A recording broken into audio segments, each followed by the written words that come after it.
This is Shantanu and welcome back to my new blog. आज के अपने इस ब्लॉग में मैं बेसिकली आपको सेक्टर 153 के अंदर एक कमर्शियल के बारे में बताने वाला हूं। जैसा पिछले साल डेढ़ साल के ट्रैक रिकॉर्ड की अगर हम बात करें तो पिछले साल डेढ़ साल के अंदर नोएडा एक्सप्रेसवे पे कमर्शियल की काफ़ी अच्छी डिमांड बढ़ी है, जिसमें मतलब इन्वेस्टर्स ने काफ़ी अच्छा मतलब अपने कैपिटल पे एप्रिसिएशन काफ़ी अच्छा देखने को मिला है। इवन अगर हम सेक्टर 93 के आसपास की बात करें या हम सेक्टर 140 की बात करें तो काफ़ी अच्छे डेवलपर्स ने अपने यहाँ पे ऑलरेडी प्रोजेक्ट्स लॉन्च किए हुए थे। जैसे हम बात कर लें ग्रुप 108 की, इधर हम बात करें स्प्लेंडर की, फिर इसके बाद में आपका CRC था, GY का एक कमर्शियल और भी आया था। तो यहाँ पे काफ़ी अच्छा मतलब डिमांड देखने को मिला है और सबसे बड़ा रीज़न है जो भी प्लानिंग डेवलपर यहाँ पे लेके आ रहा है उनके जो फसाट है, कंस्ट्रक्शन क्वालिटी है और जो उनकी थीम है पर्टिकुलर प्रोजेक्ट की, वो काफ़ी प्रीमियम है। तो ऐसा ही एक कमर्शियल मैं आपको नोएडा एक्सप्रेसवे पे सेक्टर 153 की लोकेशन में बताने वाला हूँ। प्रोजेक्ट का नाम है एस 153। डेवलपर के बारे में ऑलरेडी मैं आपको अपने पिछले व्लॉग्स में बता चुका हूँ। एस ग्रुप का ये प्रोजेक्ट है। एस ग्रुप के अगर हम पिछले ट्रैक रिकॉर्ड की बात करें तो सेक्टर 132 के अंदर आपका जो एस कैपिटल है उससे आप अंदाज़ा लगा सकते हैं किस तरह का प्रोजेक्ट एस ग्रुप अपना डिलीवर करता है। रेजिडेंशियल में ऑलरेडी आप देख चुके हैं एन नंबर ऑफ प्रोजेक्ट्स इन्होंने डिलीवर किए हैं जो काफ़ी प्रीमियम क्वालिटी के बना के निकाले हैं। तो आज हम बेसिकली समझते हैं कि इस पर्टिकुलर प्रोजेक्ट के अंदर जो एस 153 है, इसके अंदर हमें बिल्डर अभी क्या ऑफर्स और दे रहा है, क्या ऑप्शंस हमें ऑफिस स्पेसेस और कमर्शियल रिटेल शॉप्स के अंदर मिल जाते हैं और क्या प्राइस रेंज के अंदर एक राइट पॉइंट पे इन्वेस्टमेंट करने के लिए आपको क्या चीज़ें रिक्वायर्ड हैं। तो आज हम उन चीज़ों पे डिस्कस करते हैं।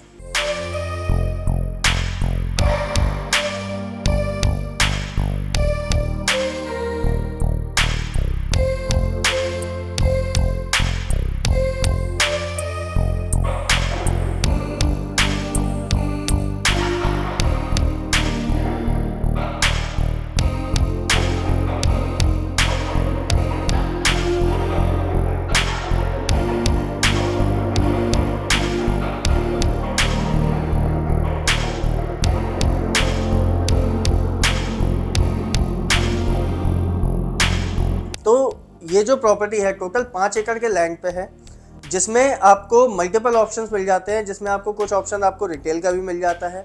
ग्राउंड प्लस 2 की हाइट में आपको मल्टीपल रिटेल के ऑप्शन मिल जाएंगे, कुछ रेस्टोरेंट्स के भी ऑप्शन है। साइजेस टेंटेटिवली अगर आप देखेंगे तो लगभग 900 स्क्वायर फीट से लेके और लगभग 2000-2500 स्क्वायर फीट तक के भी साइजेस हैं। कुछ लिमिटेड इन्वेंट्री आपको 500-600 स्क्वायर फीट में भी मिल जाएगी रिटेल के अंदर। और अब अगर हम बात करेंगे ऑफिस स्पेसेस की, तो ऑफिस स्पेसेस के अंदर 2 आइकॉनिक टावर बनाए हैं डेवलपर्स ने, जिसमें आपको ग्राउंड प्लस 21 की हाइट मिल जाती है।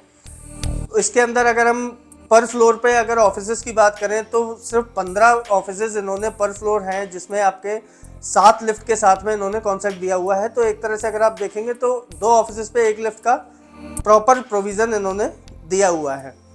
और सबसे बड़ा जो प्लस पॉइंट है इसके अंदर अगर हम बात करें तो प्रॉपर्टी का जो आउटर फसाड है वो काफ़ी प्रीमियम डेवलपर ने प्लान किया है, जिसमें आपको प्रॉपर्टी का एक अगर आप डिस्क्रिप्शन देखना चाहें और अगर एक आइडिया लेना चाहें तो इनका जो सेक्टर 132 के अंदर जो प्रोजेक्ट है एस कैपिटल और एक आपका जो सेक्टर 126 के अंदर है आपका एस स्टूडियो, दोनों से ही आपको आइडिया लग जाएगा कि किस टाइप की प्रीमियम प्रॉपर्टी एस ग्रुप बनाता है।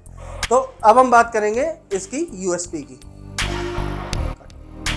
तो सबसे पहले हम प्रोजेक्ट की यूएसपी की बात करेंगे। तो अगर हम सेक्टर 153 के अंदर बात करें, सेक्टर 153 के अंदर आप जितने भी कमर्शियल्स में देखेंगे तो बड़े कमर्शियल के जो लैंड हैं वो सिर्फ 2 ही लैंड थे, जिसमें एक लैंड आपका जो था वो एनपीएक्स अरबटेक के पास था, जो कि ऑलरेडी ऑपरेशनल है अरबटेक एनपीएक्स के नाम से। दूसरा जो बड़ा पैच था अप्रॉक्स 5 एकड़ के आसपास वो एस ग्रुप ने लिया हुआ है, जिसमें आपका ये कमर्शियल बना रहे हैं। तो अगर हम पूरे सेक्टर में बात करें तो एक कॉम्पिटिटर जो एक कमर्शियल का सबसे बड़ा कंसर्न होता है, जिसमें आपको कमर्शियल में अगर आसपास में आपको कंपटीशन दिखता है तो कहीं ना कहीं कमर्शियल में थोड़े से चांसेस कम होते हैं कमर्शियल चलने के उस पर्टिकुलर लोकेशन के अंदर। तो ये सबसे बड़ी यूएसपी है कि पूरे सेक्टर के अंदर या फिर आसपास की पूरी विसिनिटी में अगर हम बात करें, सेक्टर 152 ले लें, सेक्टर 153 ले लें या सेक्टर 159 तक भी अगर हम जाते हैं तो वहाँ पे कोई भी सिस्टमैटिक बड़ा कमर्शियल इन 2 प्रोजेक्ट्स के अलावा आपको कहीं नहीं मिलेगा।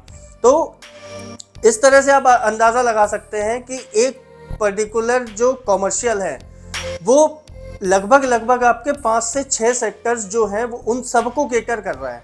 तो बढ़ने के चांसेस, कमर्शियल में आपके आरओआई अच्छी आने के चांसेस आपके ज़्यादा बढ़ जाते हैं। अब हम बात करेंगे इसकी लोकेशन की। तो लोकेशन की सबसे बड़ी यूएसपी है, आसपास में अगर आप देखें सेक्टर 153 से लेके और सेक्टर 159 तक पूरा आपका जो पैच है वो आपका कमर्शियल, इंस्टीट्यूशनल और उसके बाद में आपका इंडस्ट्रियल पूरा सेक्टर है, जिसमें आईटी आईटीएस भी आपका इंक्लूड है। अगर आज की डेट में अगर आप जाके फिजिकली भी विजिट करते हैं तो जितना भी 153 से लेकर 159 के बीच का सेक्टर है वहाँ ऑलरेडी मल्टीपल फैक्ट्रीज, उसके बाद में आपके वेयर हाउसेज, बहुत सारी आपकी कंपनीज की ऑलरेडी वहाँ पे कंस्ट्रक्शन स्टार्ट हो गई है। और बहुत सारे ऐसे हैं जिसमें मदरसन हो गया, हल्दीराम का प्रोसेसिंग यूनिट हो गया, एडवर्ब हो गई, इसके बाद में एन नंबर ऑफ यूनिट्स ऐसी हैं जो ऑलरेडी ऑपरेशनल है उस पर्टिकुलर लोकेशन के अंदर। और सबसे बड़ी यूएसपी यह है कि सेक्टर 159 के अंदर 75 एकड़ का पूरा टीसीएस का कैंपस आ रहा है। तो आसपास की विजिनिटी में अगर आप देखेंगे तो काफ़ी अच्छा यहाँ पे इंडस्ट्रीज या फिर आपका कमर्शियल का एक पूरा हब बन के तैयार होने वाला है। तो इससे आप अंदाज़ा लगा लें कि जिस प्राइस पॉइंट पे आज की डेट में आप अगर इन्वेस्टमेंट कर रहे हैं और 3 से 4 साल का अगर आप लॉक इन लेके चलते हैं तो बेयर मिनिमम ऑफिस स्पेस के अंदर जो मेरा अभी तक का एनालिसिस है उसके हिसाब से बेयर मिनिमम 100 रुपये से लेके 110 रुपये तक का रेंटल आपका कहीं नहीं गया जो इन फ्यूचर आएगा। अभी आप अगर ऐसे एग्जाम्पल ले लें कि सेक्टर 132 के अंदर अगर आप पूरे सेक्टर में देखें तो एवरेज 50 रुपये से लेके और 70 रुपये तक का रेंटल आता है। एस कैपिटल के अंदर आपकी जिस टाइम पे इन्होंने लीजिंग साइन करी थी उस टाइम पे एवरेज 50 रुपये 55 रुपये का रेंटल आता था। उस टाइम पे एस ने इन्फोसिस और एचडीएफसी के साथ में अपनी लीजिंग साइन करी, जो कि दोनों टावर पूरे लीज आउट हैं इन्फोसिस और एचडीएफसी के साथ में। अप्रॉक्स 67 रुपीज़ 68 रुपीज़ पर स्क्वायर फीट के आसपास में इन्होंने पूरा लीजिंग साइन करी थी उस टाइम पे, जब पूरे सेक्टर में जितने भी कमर्शियल हैं, चाहे हम ईटीटी की बात करें, चाहे हम अल्टेक ट्रेड सेंटर की बात करें या हम और भी कमर्शियल्स की बात कर लें, तो एवरेज 50 रुपये 55 रुपये का रेंटल वहाँ पे आ रहा था उस टाइम पे जब इन्होंने लीजिंग साइन करी थी। तो अब हम ऐसे अंदाज़ा लगा लें कि अभी जो कमर्शियल बन रहा है जिसमें अभी पोजेशन आते आते अप्रॉक्स 3 से 4 साल का टाइम है, तो बेयर मिनिमम आज की डेट में अगर प्रीमियम क्वालिटी का डेवलपर कमर्शियल बना के रेडी करता है, और सबसे बड़ा प्लस पॉइंट ये है कि आज की डेट में जो भी इस पर्टिकुलर प्रोजेक्ट की जो प्लानिंग है वो पूरी जितनी एक आईटी कंपनी को कुछ पैरामीटर्स अपने सेट करती है किसी भी कमर्शियल प्रॉपर्टी को लीजिंग करने के लिए, तो उन सारे पैरामीटर्स को कहीं ना कहीं ये पर्टिकुलर प्रोजेक्ट भी मैच कर रहा है। तो आप ऐसे अंदाज़ा लगा लें कि कोई अगर अच्छी कंपनी आती है तो कहीं ना कहीं हायर रेंटल्स इस पर्टिकुलर कमर्शियल के अंदर जाएगा। तो अभी बेसिकली क्या है कि एस ग्रुप के 14 ईयर्स कंप्लीट हुए हैं, तो अभी इन्होंने एक प्रॉपर्टी कार्निवल स्टार्ट किया है जिसमें आपको अभी इन्होंने दोबारा से अपॉर्चुनिटीज़ निकाली हुई हैं। अगर कोई भी पर्टिकुलर प्रोजेक्ट के अंदर इन्वेस्ट करता है तो उनको कहीं ना कहीं प्राइस रेंज के अलावा कुछ ना कुछ एक्स्ट्रा बेनिफिट्स भी डेवलपर ऑफर कर रहा है, जिसमें अगर हम ऑफिस स्पेसेस की बात करें तो लगभग साइजेस की देखेंगे तो लगभग 1000 स्क्वायर फीट से साइज स्टार्ट है। इन्वेस्टमेंट की स्टार्ट हो जाती है 1.03 से लेके अप्रॉक्स 2 करोड़ 2.5 करोड़ 2.5 करोड़ के आसपास। फिर इसके बाद अगर हम रिटेल की ऑप्शंस की बात करें तो अप्रॉक्स 2 करोड़ से 3 करोड़ के बीच में आपको रिटेल के ऑप्शंस मिल जाते हैं।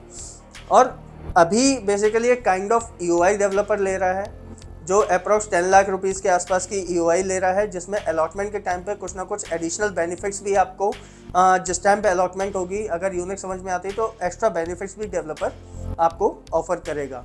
तो पर्टिकुलर प्रोजेक्ट से रिलेटेड किसी भी तरह की कोई भी क्वेरी है तो आप मुझे डायरेक्टली डिस्क्रिप्शन पर दिए गए नंबर पर मुझे कॉल कर सकते हैं। So I think it's enough for the day. See you in next vlog. Thank you.